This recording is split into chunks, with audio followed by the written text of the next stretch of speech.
Hey everybody, it's noon Eastern time, so we'll get started here. I just want to thank everybody for joining us. Today's webinar will be presented by Tim Wright. Tim? Thank you, sir. My name is Tim Wright. I am the program director for Economos School of EMS, which is in a little town of Johnstown in Pennsylvania. And today is bringing technology tools into education. And particularly today, we're looking at integrating QR codes. Now, I know a lot of people probably looked at this and said, oh, what the heck am I getting into? But rest assured, QR codes are probably things that you have seen around before. And really, they're not new. However, because of technology, particularly things like Snapchat or Pinterest, have actually brought our students up to the forefront of looking at QR codes a whole heck of a lot more. So why in the world would we take a tool that may engage them and just push it off to the side? So that's the whole idea of this. But QR codes alone are not going to be able to help us out. So we have to put other tools with them. So that means that today we're going to look at how to create QR codes. We're going to look at how to read QR codes. We'll look at the ways that we can blend in Google Forms to those QR codes. And then most importantly for us right now as educators is pulling data and getting that data from something like Google Sheets. And you may be able to bring that into Excel. And you may be able to do additional data and manipulation with it to really find out where your students are at. Of course, you're going to have those people that are naysayers to utilizing QR codes, and we also have to appease them as well. So we utilize things such as UR shorteners. And you'll see an example here today of how sometimes you go to send a link to somebody and it is super long. And now how can you shorten those links up? And finally, we'll look at some extensions, particularly in like Google Chrome. Originally, I was going to take a look at Google Forms and Google Sheets, but putting in some add-ons to there, I didn't want to confuse. Not sure where everybody's at with their comfort level with anything with Google, and so I didn't want to just put too much out there at one time. So my conflicts of interest, I really do not have any. Nobody is paying me to be here. I have no sponsors that are saying that I should be pushing one product over another. And while I do go ahead and discuss specific tools and applications, there are tools that I have found that work for me, and that's what I'm sharing with you. There are several that I have used that I didn't like. So needless to say, I'm probably not going to talk about those. But this is not a promotion for one product over another. And the good news about all of this stuff is that it's free. Like you, I probably spend enough money in my classroom that's not within the budget. And so when I'm looking for technology tools, I always try to find something that is very low cost and definitely effective for payment, particularly on my end.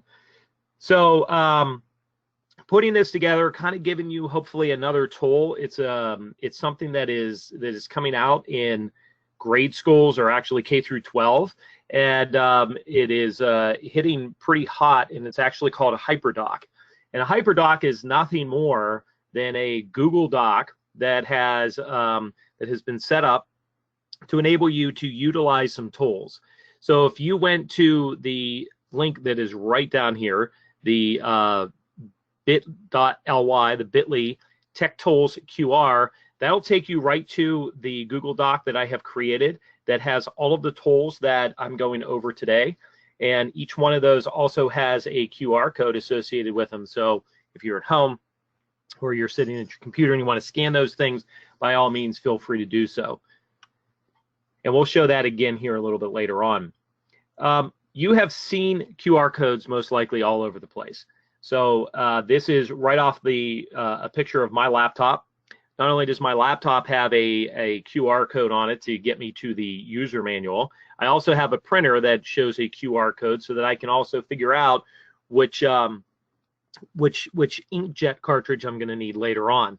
Walked into McDonald's with my kids the other day. How ironic that I'm looking at these things as I was preparing to put these presentations more and more formally together.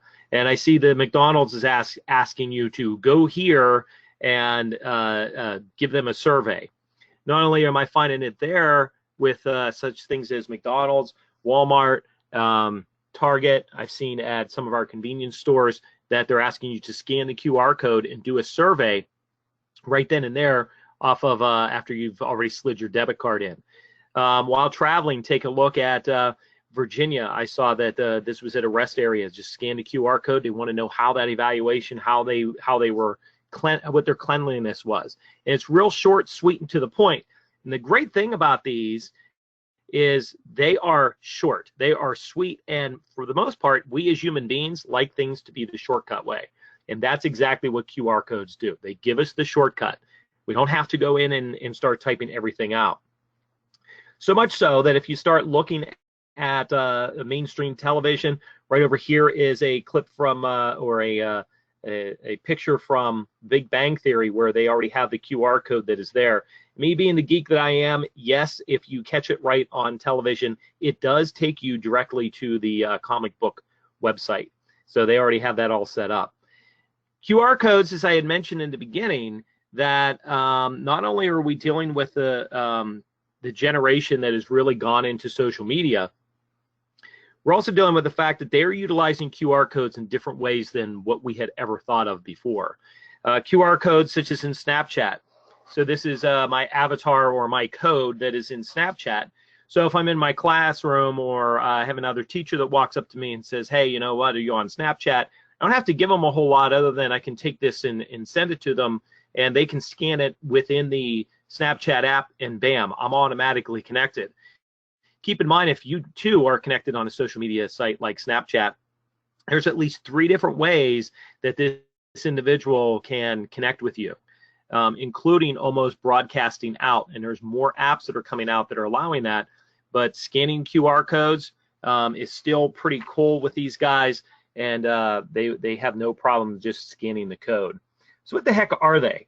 QR codes stands for Quick Response Code, and they are really designed as 2-dimensional. So they work a little different than a barcode because it allows us to have more information in here. So as an example, you may be able to put somewhere around 4,000 characters inside one of those little square boxes, and it can tell somebody, you can actually give a scenario. In some aspects, we'll see that I use them in class for what's called speed dating. We'll use these for the EMT class for they have to pick a random QR code. They can't see what it is, and then when they scan it, they have to act out within a 5-minute time frame to practice just interviewing a patient and utilizing the OPQRST and sample histories. These things really came out though in 1994.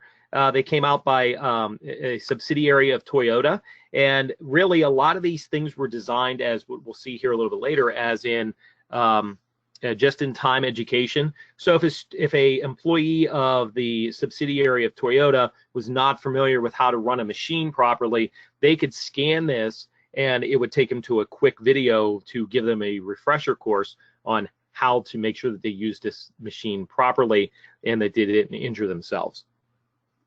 So what can we use QR codes for? Really start thinking of anything that you can imagine.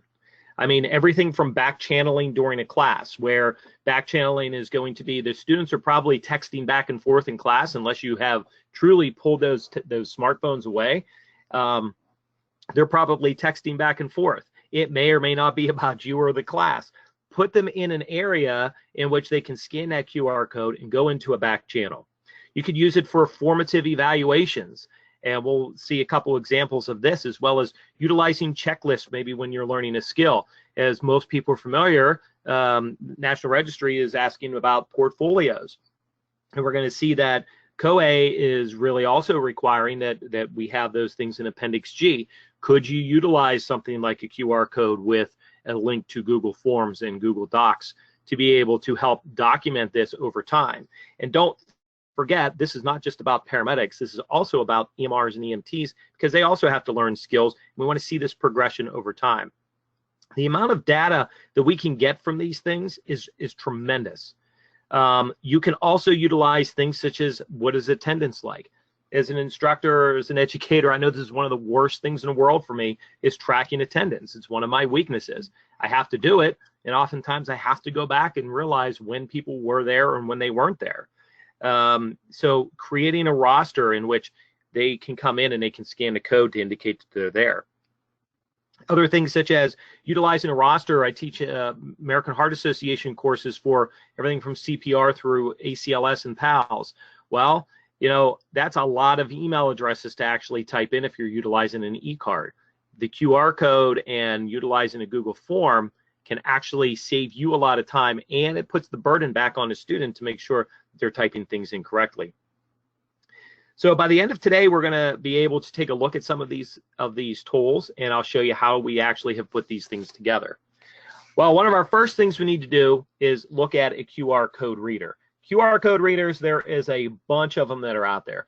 If you're utilizing any mobile device, whether it's Google, whether it's from the Apple Store, or you can even be using anything from Kindle, as well as PC, they are all there. Getting a QR code reader is probably one of the simplest things you can do. Where the hard part comes in is dealing with something such as a PC. Now, what I mean by that is that if you went back to the beginning of the presentation, it had QR codes. Those are real. So if you were to scan them, my contact information would be on one, and as soon as you scanned it, it would come up on your phone, and you could actually download it and put it into your contacts. So it makes life easy. Well, what do you do with it if it's truly on a computer? Most of the apps that are available for a PC are available by clicking it and making sure that your webcam works, and you'd have to be able to scan it that way. We're talking about something, what do you do on the screen? This one here is called Code 2 QR Code Desktop Reader and Generator. It is, for me, I've used it a couple of times. It's pretty touchy. Some days it wants to work, some days it doesn't. But it is something that if you're utilizing PCs or students are using PCs in the classroom, you may want to give it a shot if you're utilizing QR readers. But pretty simple, free to use, and I have an iPhone, and if I take a picture of anything that already has a QR code in it, it'll actually recognize it and ask me if I want to link it up to the app that is going to scan it. So as we go through today, you can submit a question through chat. As most webinars, you have the ability to go ahead. You can either raise your hand or submit it through chat. I'll probably look at those more towards the end, but as we're showing you something, if you have a big question, please feel free to send it in. The other way you can start asking students to do things in class is you can utilize Twitter. You can give them your Twitter handle, and you can utilize different things such as Twitterfall. You give them a hashtag for your school, and this allows you to carry on a conversation. They can microblog, basically is what Twitter is, and they can actually help and be involved in class, and you get to see these things. You can even put them up on the screen. Another thing to do is to utilize something like Padlet, which is also a back channeling device. Now, unfortunately, my favorite back channeling device was called Today's Meet, and unfortunately, the gentleman who ran that was all by himself for years. He had a great product, and unfortunately, it's going out of business, effective, I believe, is June 1st. So just perfect timing when we were setting a lot of this stuff up. So let me give you an example of what this Padlet is going to be. And so if I were to pull this up, first off, to look at Twitterfall. So a couple of things that we're taking a look at is that if you utilize something like Twitterfall, you can track all of these tags that are over here on the left-hand side. So I just put in NEMSI to see if people were going to start, if you're doing hashtag NEMSI, things will pop up. I usually try to follow Foam ED and Foam EMS, and these are things in which you can actually see where all these people that are hashtagging, you can see exactly what they're talking about, and you stay in tune with the conversation. Again, you can have the folks do this with a Twitter feed, and they have the ability to do this through a QR code as well. So what I showed you just a minute ago about the QR codes and going into Padlet, Padlet is an online bulletin board that also has the ability to come in and do it as a back channel. So you could actually assign students to respond to something in class. Everybody gets to see this, and this Padlet, so if you were to go in here and you were to type everything up, it would be fantastic. Now, one of the things that I did not do is I did not provide you with the link here, but if you will notice that when I bring this back up, The link actually highlights, so you could right mouse click it and push it forward if you were sending out your PowerPoints to your students. But we'll show you how, if they're not going to scan it, what you can put at the bottom here so that people are actually getting involved in the class. The other thing you're going to need to have access to is to create a QR code generator. Now, all you're going to need to do is just type this into your favorite search engine, and you will see that there's like over 650,000 hits on this. Most of them are free. Depends on what you want to get. You may have the ability to actually spend some money depending on what you want to do with it, and we'll see here in a minute. This is one of my favorite ones that I use because I can also utilize it with my Google account, and it blends in, so it allows me to play between dynamic and static QR codes. And static means that this is the way it's just going to be all the time. Dynamic allows me to change some things in the background but keep the QR code the same. So for me, this becomes something quite important, because if I'm utilizing something in class and I save a lot of these QR codes, and there's a scenario I don't want to retype everything or just change one little thing in there, I can actually utilize the dynamic part of the code and keep this part the same, but change the wording that's going to be here in the free text. This also comes as a Chrome extension, and I'll show you what that Chrome extension is right here. So if I went to my Chrome browser, there's these 3 dots that sit here. If you were to click that, you're going to drop down to where it says More Tools, and after you drop down to More Tools, you're going to click on Extensions. Once you click on Extensions, you're going to need to make sure that you click on the Extensions button so that you can look at what is available. You can search anything that you want. So there's different things such as Evernote. You could do a web clipper. So if you have Evernote, you can clip different things off of the internet, and it'll actually embed into your Evernote book. There are password managers, and again, just as I said, there's extensions for the QR codes, and I have one that's typically on my computer all the time. This way, it allows me to find a page. If there's something I need my students to scan later on, I can already have it set up. It's another, think of it as another shortcut. Another one that is very useful, that I have found very useful, is QRStuff.com. When you go to QRStuff.com, you'll notice that it has a whole bunch of different locations or different types of data that you can utilize. You can put in either the website, you can put it to a YouTube video, you can put your Twitter handle in there. You can also take people directly to your Dropbox. And again, you see the difference between static and dynamic. And they recognize that when people are utilizing this, we have to understand what the difference is between the two of them, and they'll give you that information as well. Now, one of the things that they do give you is that, of course, just like everything else, they tempt you. They tempt you with a paid subscription. And you can put an image or a PDF and an attendance tracking in that data type with a paid subscription. So if you paid for their next level up, you may have the ability to do the attendance tracking, and that's less work for you. Just depends on what you're looking for. I will tell you, just like everything else, there's workarounds that you can look at. So a PDF file may be something that you're connecting maybe to your OneDrive, or maybe you're connected to your Google Drive. Either way, you have the ability for people to see what's absolutely going on. So now, if you remember back at that introduction, we were talking about different things that you can do. So one of those is going to be attendance. Pretty simple to take an attendance form and try to make sure that the students are there.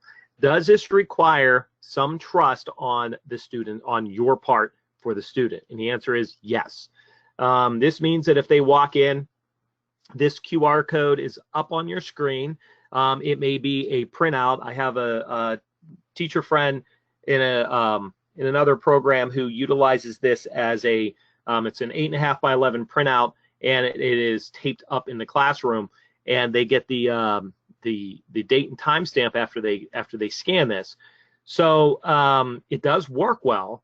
The problem, though, is that if you see here, after this has been created as a Google form, this is a lot for somebody to type in. And when it becomes a lot for somebody to type in, they're probably not going to do it, which then means they're going to use the QR code, which is a good thing for us. So one way that you can actually help improve your possibility of getting these folks to either use the QR code or do something a little bit simpler is to not only create your QR code, which we did here with a QR code generator. We can also then utilize a Google shortener that, as you can see, here is the original URL. Here's the shortened URL, or I can utilize another free program up to a certain point, is Bitly. And if I use Bitly, I can do a whole bunch of other things with this, including tracking where people have done the clicks.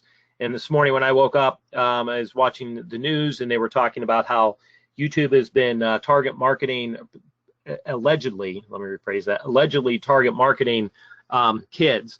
And it kind of amazes me that we're, it's horrible that you hear some of these things, but at the same time, if we think that our privacy is kept back every time we click on something, we have the ability to track it.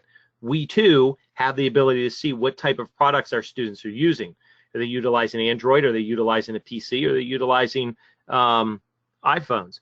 This helps us when we're actually trying to decide what students may need to have in a classroom. Is there a specific product that works better with one product versus another? So this is just a little breakdown of how we can do that. And this is what the student would see as soon as they scan it. Anything that is in a Google form that has a little asterisk by it is indicating that this is now required. So they would just need to put in their first, last name and an email, and then they would submit it. Now, there's a couple things that you can do with this. Now, we'll take a look here real quick, because I pulled these up earlier, knowing how sometimes technology just doesn't work well. These are also in real time, so you have the ability to get a date and time stamp for these. I'll just bring it down here to me. So you can see that these things are now date and time stamp as to when the individual had actually used it. And these were used as examples in other places. So, you know, you'll have to, if you would please forgive the dates, but you will see that the date and time stamp are here, right down to the second. So it gives you that idea of when an individual has come into the class and they have made their attendance. Now, what you can do with that is actually highlight this, create a new page, and you could put each date in here, and it gives them the date and time that they were here. Again, you're putting that responsibility back on the student, because if they did not do it, then that truly means that they weren't there. And this is, I hate to say taking the burden off of you, but it's making students become a little bit more responsible. So how in the world do we do such things as Google Forms? Google Forms are pretty simple. They come right out of your Google Drive. So if you have a Gmail account, you already have free access to at least 15 gigabytes of online storage. And when you click on the new from your drive, it gives you the ability to create either a doc, a sheet. You can look at slides. And of course, when you click on more, there is where the Google Forms are. Now, they have progressed a lot since first bringing out Google Forms. And we're going to take a look at how we can actually create one. So let me minimize this real quick. So from my Google Drive, I'm going to go right here, and I'm going to click on the new, and I'll go to the more, and now I'm going to a Google Form. So when I click on the Google Form, I have the ability to just create it as an attendance. So for this one, we're going to just say,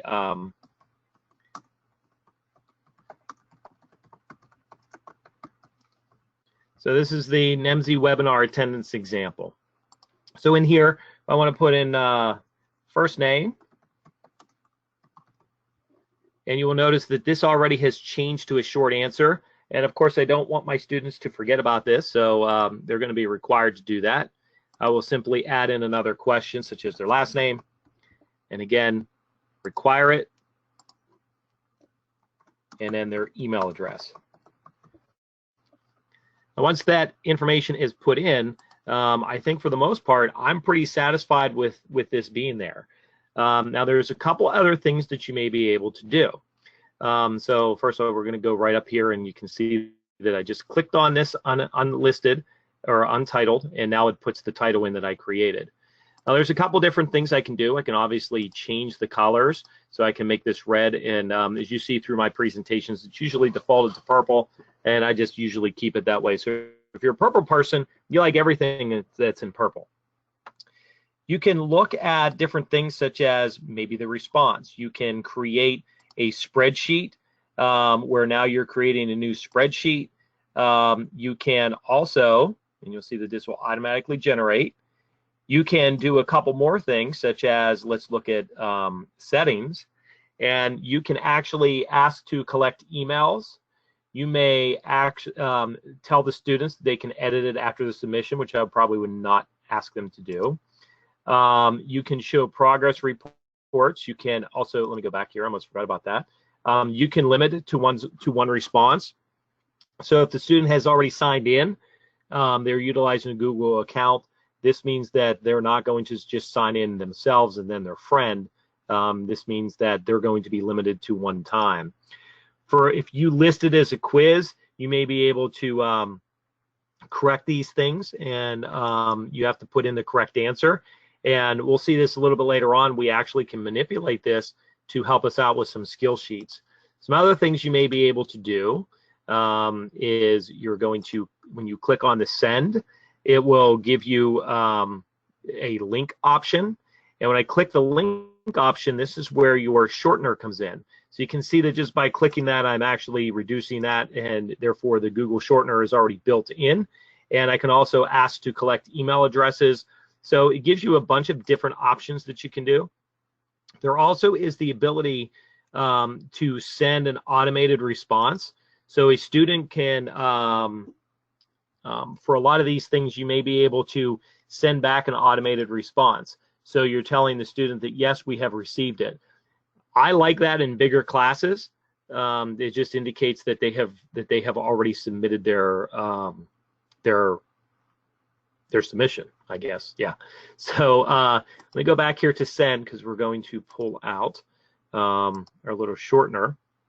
And if I were to copy this, I can then go to my QR code generator, and by clicking on my URL, all I have to do is paste this in, and it has now created my QR code.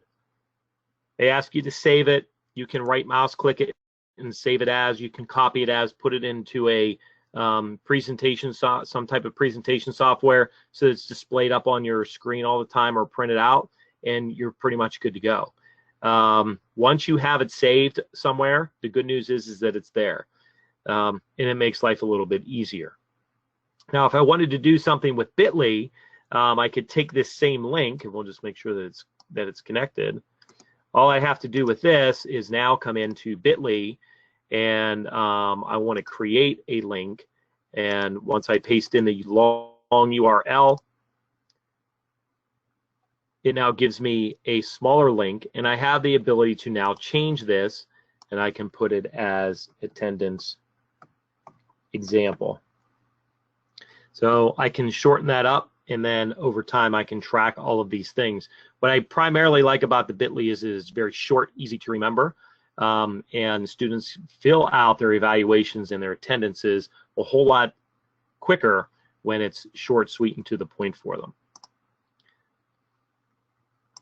So I know I went through that kind of quick. If you're looking for that in the handout, I do have these directions posted up on my YouTube link, so that you can see how this was done and how the handout was created. So that hopefully will help you out. Also, with utilizing YouTube, if you have a video, which we're going to see here in a minute, actually not through the webinar, but we're going to see how you can utilize the videos. If you want to share a video with your students and you want to put it into a QR code, you can now go to the share button on the YouTube site, and it will give you the link. You just copy it, and again, you go back to your QR code generator, and you have the ability to now create that. And the students, you can actually then set it at a certain point to where to start. And now it has been you approved. What I mean by you approved is that your students are probably going to practice. They're probably going to decide that they're going to just ignore you for the day, and then they're going to go to YouTube and try to find some things out. Well, if you haven't looked at YouTube, I gave this example to a bunch of teachers during a professional development conference one day. I said, you know, my children come home from school. If I want to sit down and help them with math, I haven't done fractions for a long time. You can tell I don't teach the medical math part. So as a result of that, I need to brush up on it. When I typed up fractions into YouTube, how to divide, multiply, and do all those wonderful things, I had like millions of hits. How am I supposed to sift through those? So I typically take the first one or two that are there, and they may or may not be correct. Our students do the same thing. So that means that we should probably spend a little bit of time early on to identify videos that we would approve. I call it Tim approved. You can make it teacher approved.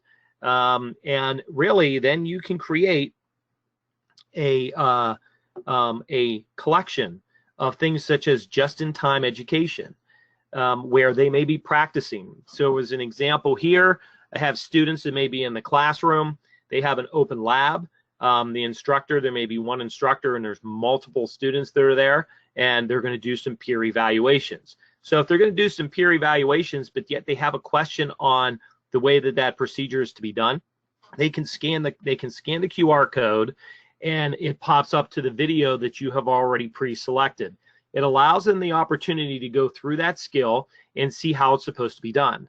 And now they're coming back and they're going to practice it. And by having another peer there, they're now going to check this off. Now they're starting to do perfect practice, so that as you're walking around, you're maximizing the time in the classroom or in the lab, because they have to be doing something. And oftentimes the students are just like, can you show me this again? Now you've already created that, and you're giving them an additional resource to use outside of the classroom.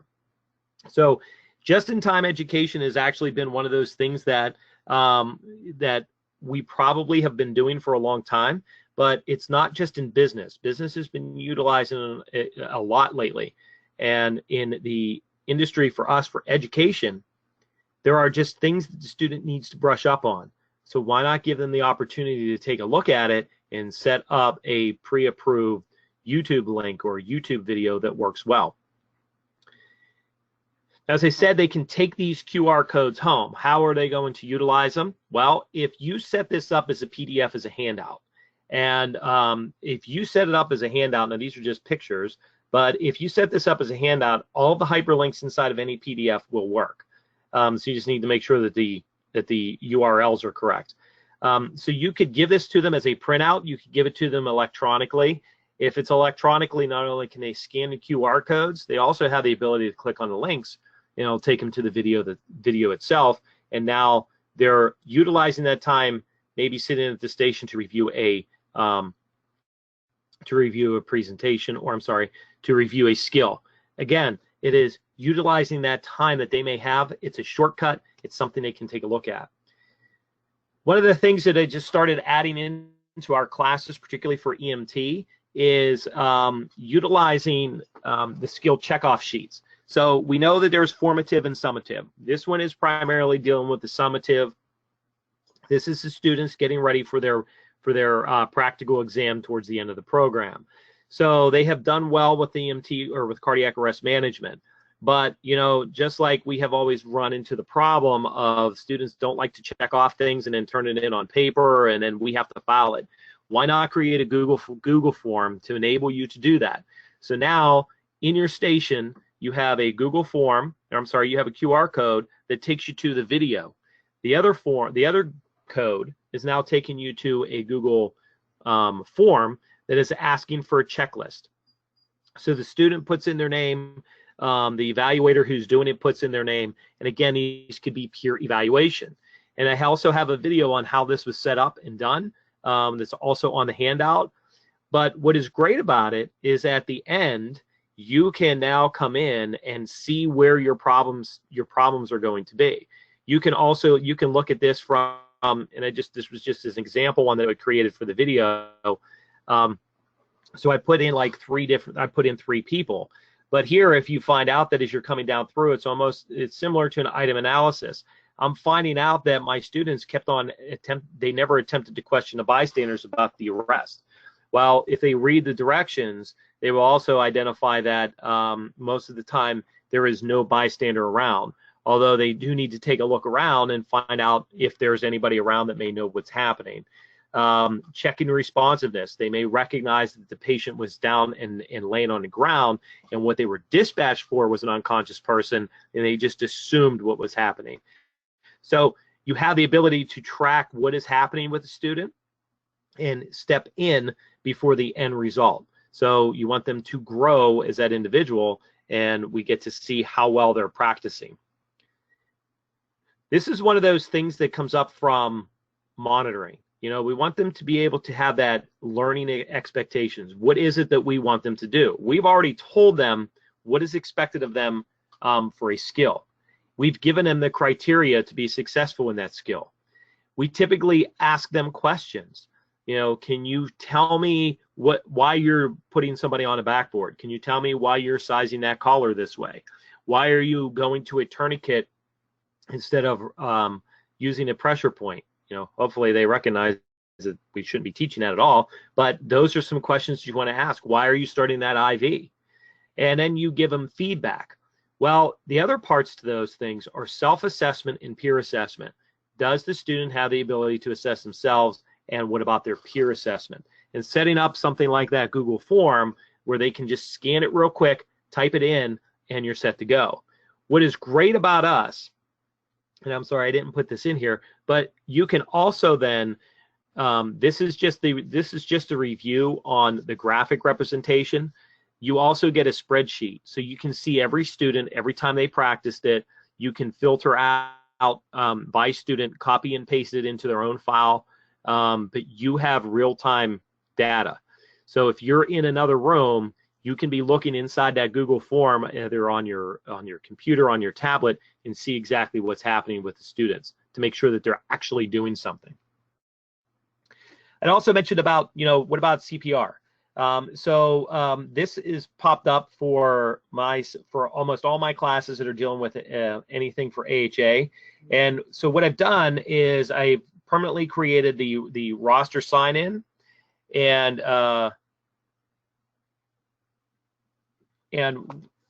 yes, the answer I just got here is am I willing to share the form that I used for the for some of the scenarios? Yes, I will take a look at those and give you some more information on that, and my contact information will be there. So yeah, cool. All right, so you got that notification on my Twitter thing. So the roster sign-in, one of the things that I've done again is just put this up as a PowerPoint, and when you put this up, the students are going to walk in. They can either scan it, and here's where that bit.ly link comes in, because if I'm doing a community CPR event, I know that based off of ages, and I'm not trying to discriminate, but based off of ages, they may or may not have the QR code scanners nor know how to do it. But most people understand how to type in something to their web browser and answer the questions. So the questions that are asked by AHA include looking at the date of the course, looking at what their name is, what their last name, and what the email address is. And when you get all that information, here's what you end up finding out. It gives them the date of the course, and it tells, and this one is actually set up with an add-on. So if you see here, it says for CPR registration, before Google upgraded some of their stuff with their Google Forms, I have an add-on over here that is used through, it's called Form Mule, and it automatically sends an email to these individuals telling them that we've received their response, and they will be receiving a email from whomever. So in this case, it would be at noreply@americanheart.org for their CPR card or their ACLS card within the next 2 weeks, and to please keep an eye out for it. And it also gives them my contact information that if they didn't receive it by such and such time, that they should get a hold of me so that we can identify any problems. So it helps from that administrative end to make sure that all that information goes out, and you have the ability to automate as much as you possibly can. This was probably one of my weirdest things I did with it. I created a whole bunch of QR codes, and I created these with Triage. So the students were required, and we used two different tools with this. We took the QR codes, and we blended them onto a doll. They were basically pinned on a doll. Because this was just dealing with how to triage, we had to get them to recognize that patients are not going to be just in one place. They're going to be spread out.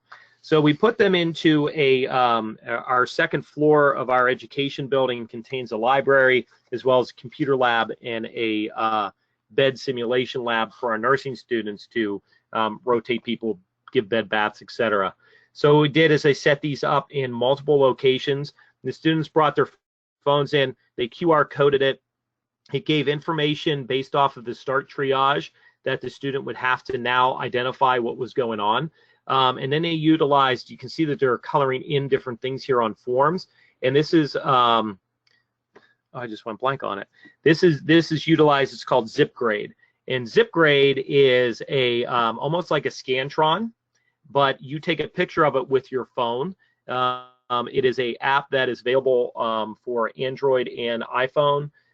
You get 100 scans for free before they ask you to pay for it.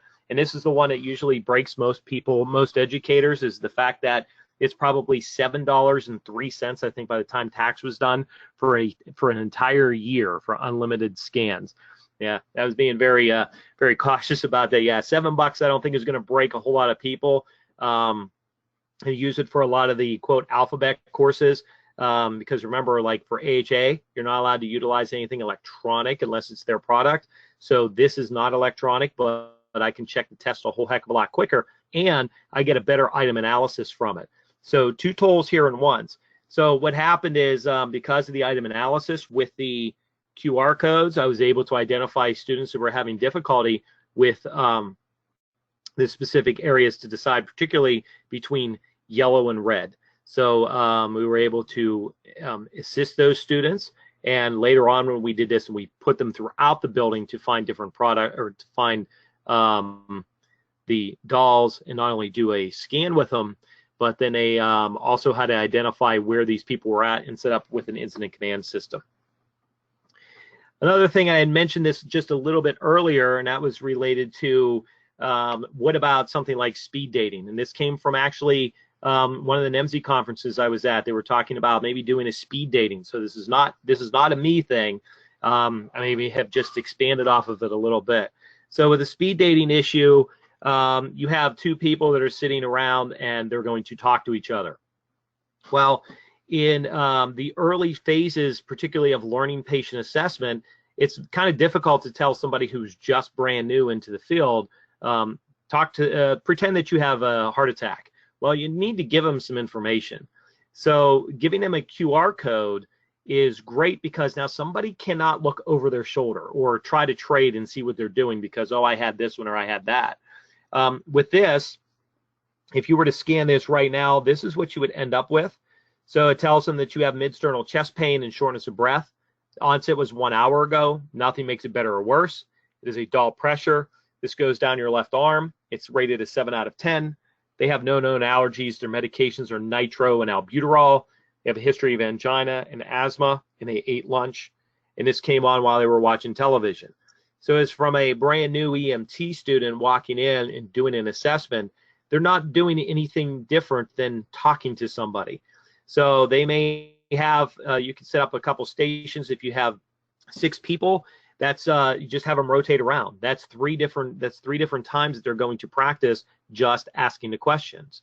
And I'm sure, as most of you recognize, that's the hard part, getting the students to recognize that those are only mnemonics to help lead their questioning. But let's make it with a purpose. So this so far has worked. We've also used it in our paramedic class as well. Paramedic class, we get a little bit more detailed with it, but yeah, it so far has worked very well. And keep in mind, about 4,000 characters are available. And the more characters you put into a QR code, you will see the finer it gets. So that's why the shorteners sometimes make it look a little bit nicer. And when I look at this, I'm like, yeah, there's a lot of words in here, but you can see that there's a lot of good information. I hope that you've seen right from there. So this is where you put all that. This is from I generated that with a QR code generator, and this is going to be with a free text. So you just start typing away.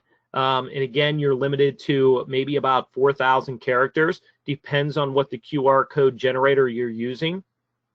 And when you're done with that, what I might recommend to you is either save it inside the program itself, such as with the QR code generator, or take that text and actually put it into a document, whether it be Word or Google, so that you can save that for the future. And now you have an idea of what is necessary, what you've already created.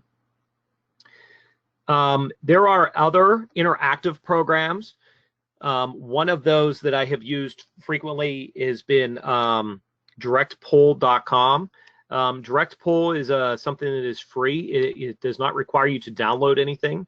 And DirectPoll actually will generate the QR code for you, and it will also give you a link. So it gives you a smaller link than what the other ones do. It is free, and it only keeps your information. It's only limited. Right now it's limited to multiple choice questions, and what it does is it allows you to use everything online, and you can see the results of, like, maybe 60% of the class chose letter A, and 20% of the class chose B, and nobody picked D. Well, that's good. Nobody picked D, but unfortunately it was the correct answer. So now you got to go back and figure out what happened. It gives you that immediate feedback. But by utilizing the QR code, again, it puts them directly there. They don't have to type in anything. And as you can tell thus far, QR codes are just making things a little easier, but it's the tools that are truly behind it that really make the difference. So this creates interactive classes. I've used this live in classes, and I've also used it when I do webinars with people and tell them they need to interact. And that's actually where this slide came from.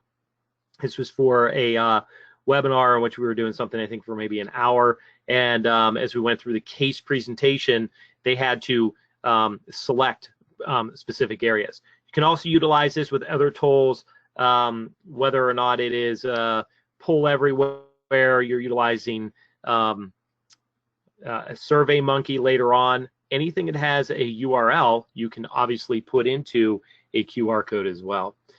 One of the other things that's starting to pop up and is to, and I've been working on this when I have not been successful yet.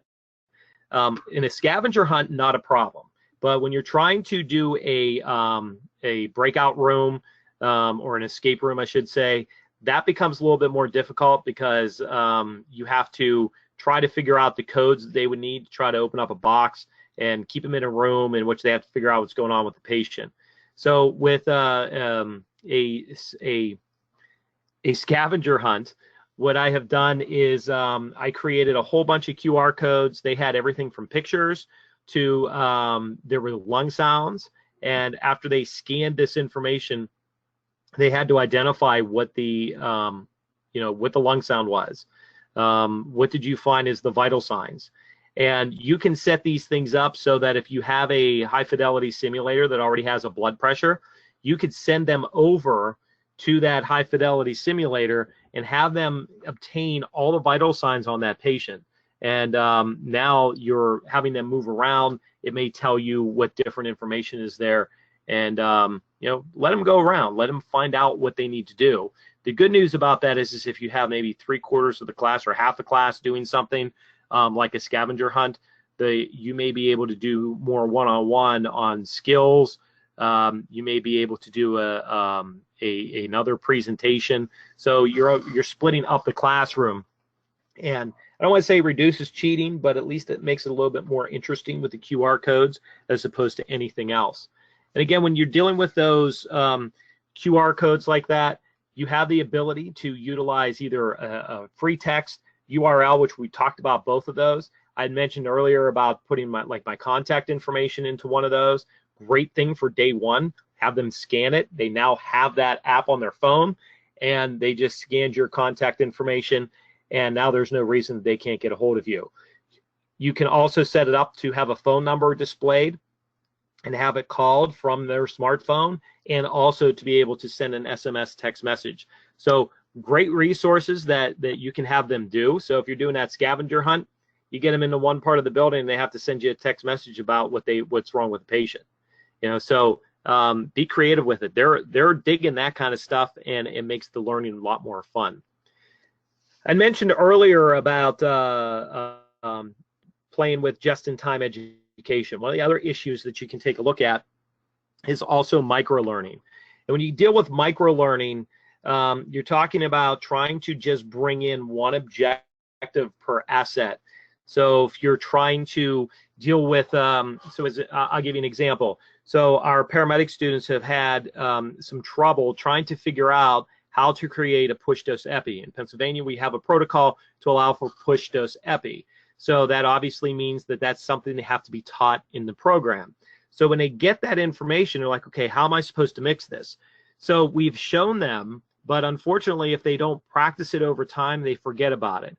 So there is an adapter that has been used, and we show them how they can do a transfer from one syringe to the next. There's no sound to it. It is essentially, you put this on, you draw it up, and it shows them how to bring this up.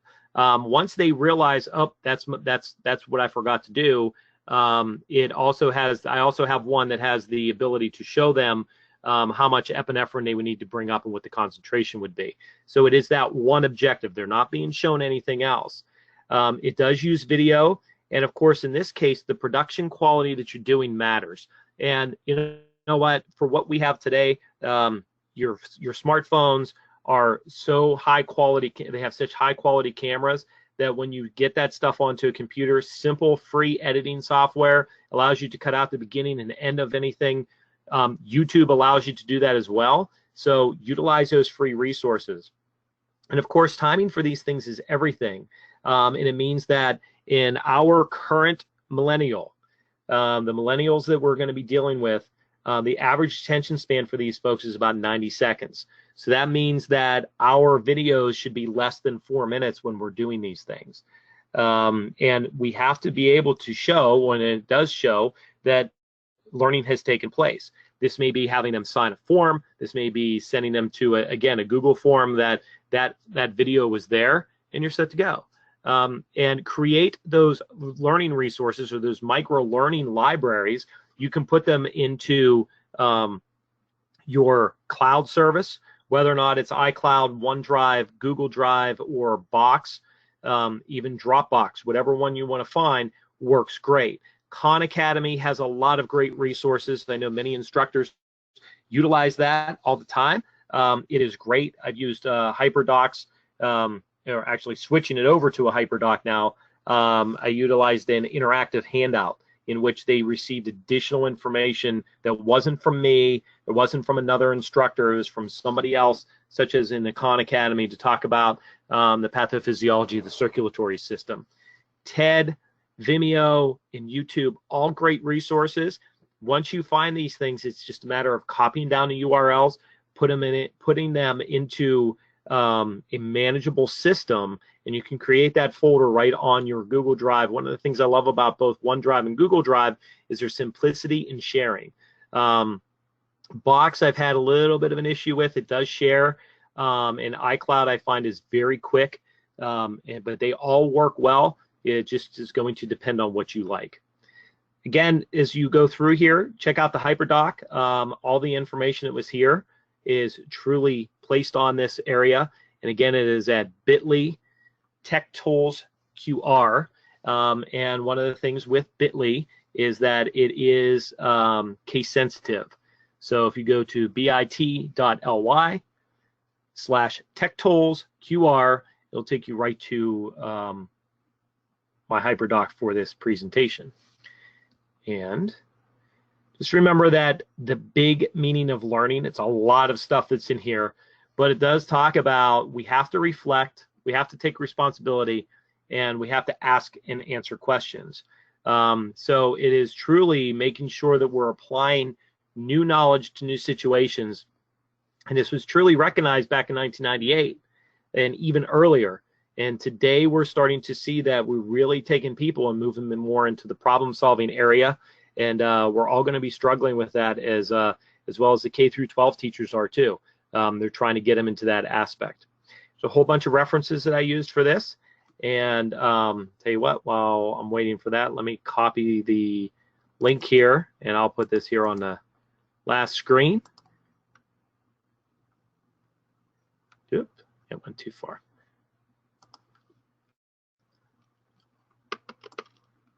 And if anybody has any questions, I'll be more than happy to try to answer them.